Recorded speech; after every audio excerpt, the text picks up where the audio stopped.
morning. Ay, good afternoon pala. Ay, hindi. Magandang tanghali pala.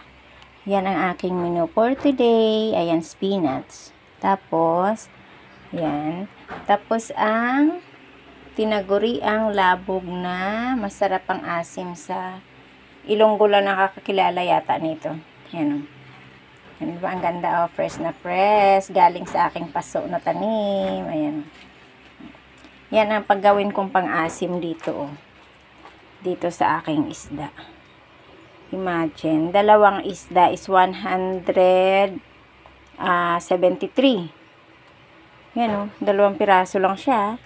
Ganon kamahal ang isda ngayon. Tsaka ang aking gulay is, yan, oh. 30 pesos na yung spinach ko. Diba? Yan.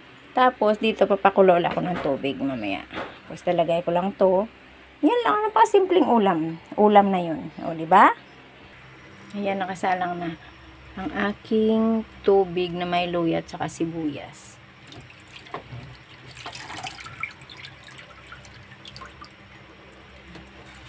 Pakuluin ko lang yan. Tapos, ilalagay ko ang aking sandok dito. Wala. Pagkakulo nito, mamaya ilagay ko yung isda.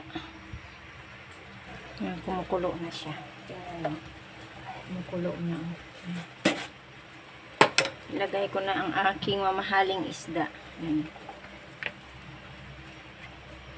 Yan ang aking mamahaling isda.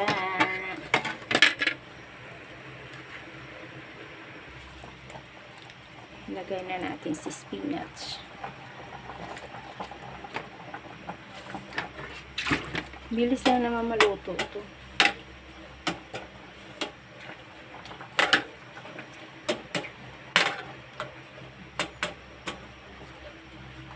Ganyan lang. Bye-bye mga palangga ko.